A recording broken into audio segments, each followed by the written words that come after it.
ओम शांति। आज 30 नवंबर 2024 के महावाक्यों के मनन चिंतन में प्यारे मीठे बाप दादा ने कहा, मीठे बच्चे, सन शोज फादर, बच्चे ही बाप को प्रत्यक्ष करेंगे। पर कैसे? जब अपनी मनमत को छोड़ बाबा की श्रीमत पे चलेंगे। क्योंकि ये मार्ग नया है हम बच्चों के लिए। इसकी ये बनाया हुआ किसका है? पुरुषोत्तम संगम युग बाबा ने आके स्थापन किया है। बाबा को ही पता है क्या राइट है क्या रॉन्ग है। संसार की रीति से नहीं है ये। संसार में जब हम थे, एक का तात्पर्य भी बताते हैं, जब हमारा बाबा का बच्चा बनने से पहले वाला जन्म था तो हमें संसार की रीति से चलना पड़ता था। उसके बने बनाए रीति रिवाज, उसका सिस्टम, वहाँ की बुद्धि। अब हम बाबा के बन गए। ये बाबा की स्थापना की हुई है पुरुषोत्तम संगम युग। बाबा को पता है क्या राइट है क्या रॉन्ग है। सबसे बड़ी बात, हम जब बच्चे होते हैं तो माँ बाप की समझाने पे तो चलते हैं ना। जो बच्चा अपनी समझाने पे चलता है, छोटा बच्चा, क्या होता है? चोट लगती है, परेशान होता है, दुखी होता है। ऐसे ही यहाँ पे हमें छोटा बच्चा बनना है। अपनी सभी मनमत को छोड़ देना है। चाहे वो परमत का हो चाहे मनमत का हो। किसी ने हमें मत दी और हमने उसको अपना कर यहाँ इम्प्लीमेंट किया तो वो भी मनमत ही तो होगी ना। तो वो रॉन्ग हो जाती है। अपनी बुद्धि को, जो बाबा की श्रीमत है वहां बीच में नहीं डालना, वैसे बुद्धि का प्रयोग करना होता है। बाबा की श्रीमत के अनुसार अपनी बुद्धि का प्रयोग करना। तभी हम बच्चे उस बाप का शो कर पाएंगे, प्रत्यक्ष कर पाएंगे। कौन करेंगे? जो महारथी होंगे। अगर सारे के सारे प्यादे होते तो भी काम नहीं चलता। और सारे के सारे महारथी हो जाए A to Z, वो भी पॉसिबल नहीं। पर हमें स्वयं को देखना है, किसी दूसरे को नहीं देखना है। तो बाबा को शो करने के लिए हमें सिर्फ और सिर्फ बाबा की श्रीमत का पालन करना। प्रश्न उत्तर में है और मुरली में है आज कि जो बच्चे सच्चे हैं उन्हीं की रक्षा जरूर होती।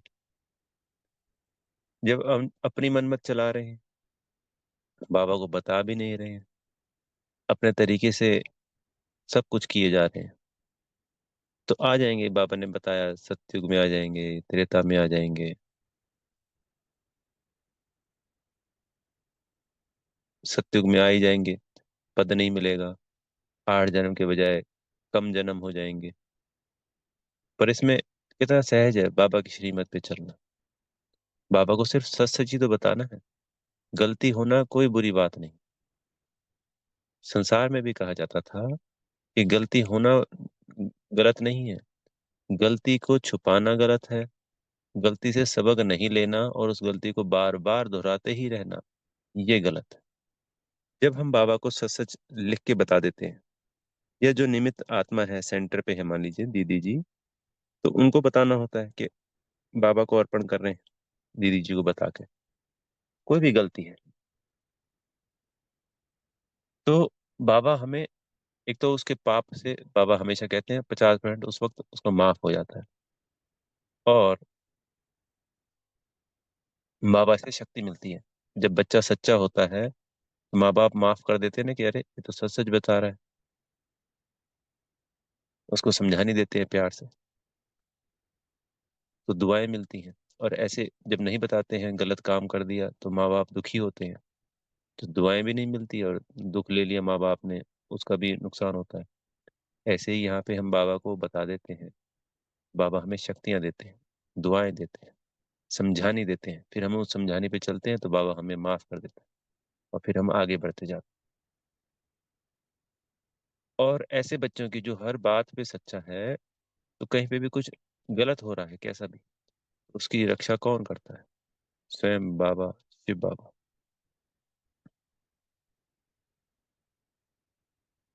कोई भी झूठ बोलेगा, पढ़ाई मिस करेगा, संशय में, मन में कुछ ना कुछ चलता रहेगा, तो ऐसे को तो अड़ंगी, बाबा ने आज अंगूरी शब्द यूज किया, तो अड़ंगी भी कह सकते हैं। या कहते हैं ना, कुश्ती लड़ते हैं दो पहलवान तो अपना दाव लगा देता है।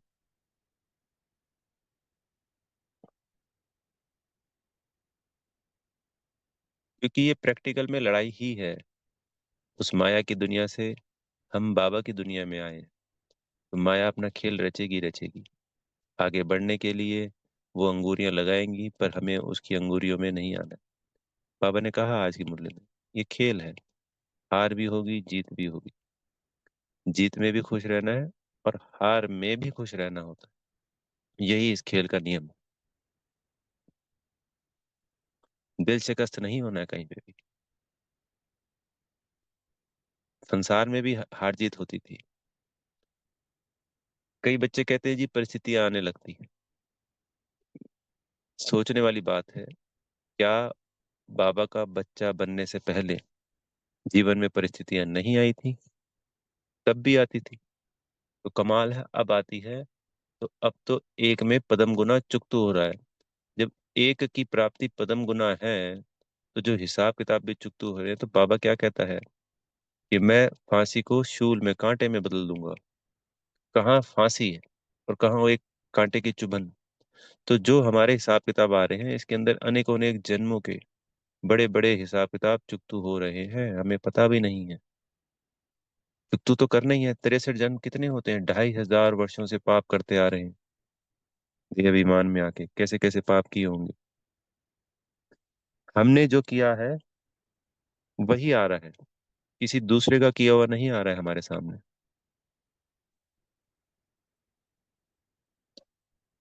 उनमें बाबा मदद करेगा हमेशा, पर हमें हमेशा सच्चा बन के रहना है। बाबा की श्रीमत पे चलना है। इस पे हमेशा पूरा ध्यान रखना है। फिर बाबा ने एक और प्रश्न उत्तर में आज कहा कि माया की खूबसूरत की तरफ आकर्षित हो जाते हैं, उन्हों के लिए ये माया है ना चुंबक का काम करती है। तो भक्ति में कहानियां आती हैं कि एक रास्ता है, उस रास्ते में एक राजा जाता है अपनी प्रजा को लेकर के। तो चोटी पे भगवान मिलना होता है, यानी पहाड़ी की चोटी पे। तो उस रास्ते के बीच में वो अपनी सारी प्रजा को लेके जाता है। तो अनेक अनेक प्रलोभन आते हैं, कठिनाइयां आती हैं, अनेक अनेक बातें आती हैं। कोई कहाँ रह जाता है, कोई कहाँ रह जाता है। जैसे सोने के कहीं बर्तन आ गए, कहीं हीरे जवाहरात आ गए, कहीं महल माड़ियाँ आ गई, कहीं खाने पीने का आ गया। ऐसे रास्ते में अनेक अनेक प्रलोभन आते हैं माया के। तो अंत में जब चोटी पे पहुंचता है, तो जो प्रजा को लेके चला होता है राजा, अंत में सिर्फ वो अकेला रह जाता है। रानी भी हीरो का जब आता है लास्ट में, उसमें अटक जाती है। प्रजा में कोई कहाँ रुक गया, कोई कहाँ रुक गया। ऐसे ही बाबा तो हमें मिल गया। इस माया के प्रलोभन, आकर्षण, प्रभाव, ये हमें दिखाई देंगे, हमें ललचाएंगे, धारणाएं तुड़वाएंगे। ये खा लो, ऐसे कर लो, अपनी मत चला लो, यहाँ घूमने चले जाओ। घूमने की मना नहीं है, पर उसमें भी जगह देखी जाती है। कपड़े पहनने की मना नहीं है, पर सिंपल सादे पहनने होते हैं। बहुत देहभान वाले, आकर्षण करने वाले, बहुत ज्यादा मतलब कि शौक होने वाले, अब शौक का समय नहीं रहा। शौक तो 63 जन्म, पूरा 5000 वर्ष सतयुग त्रेता में खूब खाया पिया, मौज किया। द्वापर कलयुग भी यही कर लिया। अभी भी कोई कमी थोड़ी है। पर सिंपल सादा अच्छा होता है, वैसे भी स्वास्थ्य के लिए और सेहत के लिए सिंपल सादा ही होता है। सादा जीवन उच्च विचार, यही तो सुख का कारण होता है ना। तो सादगी भी चाहिए। और फिर हम बचेंगे कैसे माया के आकर्षणों से? उसी में फंसे रह जाएंगे। बाबा तो रह जाएगा हमारा।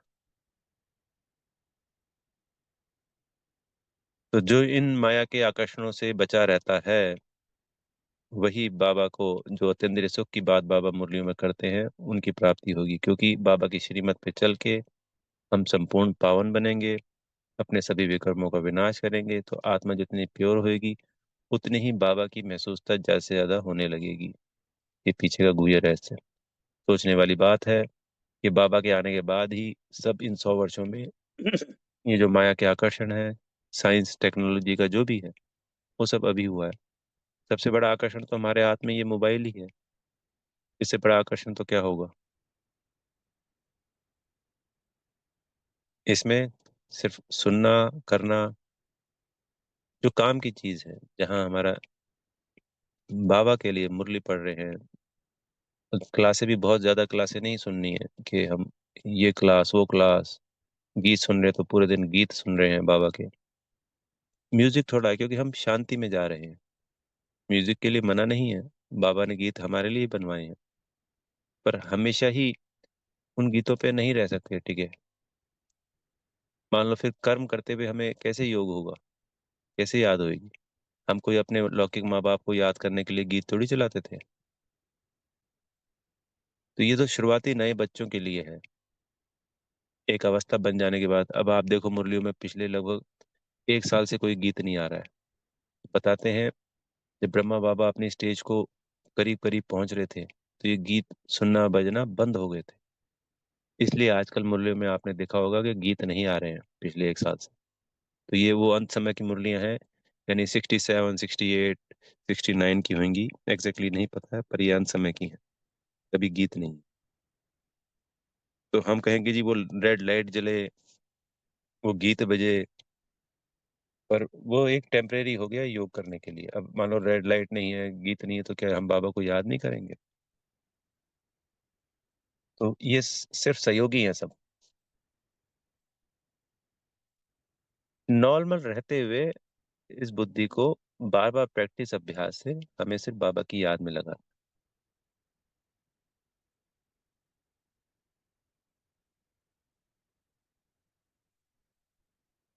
फिर आज बाबा ने सुदर्शन चक्र के लिए भी कहा है, तो कल भी कहा था। सुदर्शन चक्र से हमारे विक्रम विनाश होते हैं, हमें राजाई मिलती है।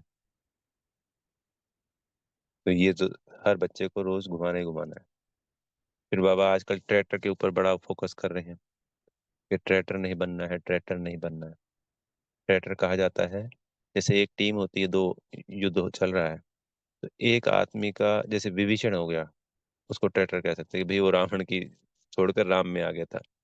विभीषण को नहीं कहेंगे क्योंकि वो राम के पक्ष में आया था।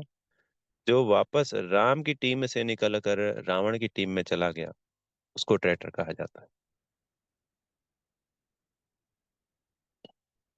तो बाबा का बनकर फिर वापस उस पुरानी दुनिया में चले जाना, तो वो ट्रैक्टर है। तो वो फिर सिर्फ त्रेता में ही आते हैं, बाबा ने आज क्लियर किया। सतयुग में नहीं आते। सतयुग वाली आत्माओं को बाबा ने कहा पास होना कहेंगे, और त्रेता वाली को नापास कहेंगे। तो 31 करोड़ आत्माएं नापास होती हैं जो त्रेता में आती हैं। 2 करोड़ को पास, यहाँ पास होने की बात हो रही है। पास विद ऑनर नहीं, पास विद ऑनर तो वही 108 ही है। और वैसे अगर हम एग्जैक्टली पास कहें तो 9 लाख को हम पास कह सकते हैं, क्योंकि 9 लाख ही 84 जन्म यानी 8 जन्म पूरे सतयुग के लेते हैं। तो वो बाकी के 7, 6, 5, 4 जन्म लेने वाले सतयुग के, वो भी कम पास वाले हो गए।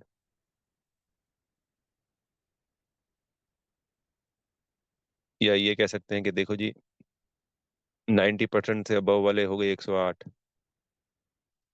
70 से 90 के बीच में हो गए 16,000, 60% से ऊपर वाले हो गए 9 लाख, जो फर्स्ट डिवीजन में हम कह सकते हैं। फिर 33% से लेके 60% तक के बीच वाले हो गए जिन्होंने 7 जन्म, 6 जन्म, 5 जन्म, एक जन्म लिया है, वो 33% वाला हो गया जी, चलो पास हो गया। तो इस सत्युग का एक जन्म देख लिया उसने। ये सिर्फ समझाने के लिए, ये मुरली में नहीं है आज। और जो 33% से नीचे फेल वाले थे वो सारे के सारे त्रेता में आ गए। फिर आज बाबा ने वरदान में हमें वरदान दिया कि एक बाबा के प्यार में लवलीन होकर मंजिल पर पहुंचने वाले सर्व आकर्षण मुक्त भव। तो जो प्रश्न उत्तर था कि माया के आकर्षणों से मुक्त रहना है, तो उसके लिए ये हमें वरदान दिया बाबा ने कि बाबा के लव में लीन रहने वाली आप आत्मा बच्चे सब आकर्षणों से मुक्त रहेंगे। हम कहेंगे जी संसार में तो बड़ा प्रलोभन है, आकर्षण है, प्रभाव है। कभी आत्मा का प्रभाव हो जाता है, आकर्षण हो जाता है, कभी किसी वस्तु का हो जाता है, कभी स्वयं की पद पोजीशन का, अनेकों अनेक है। इन सब से बचने का उपाय सबसे बचना नहीं है हमको। बाबा की याद में रहेंगे, बाबा के लव में लीन रहेंगे, तो ये सब इनसे मुक्त रहेंगे हम हमेशा। तो ने कहा कि बाबा अपने बच्चों को स्नेह और सहयोग की गोदी में बिठाकर मंजिल पर ले जा रहे हैं। बाबा का स्नेह है और बाबा की गोदी, सहयोग की गोदी।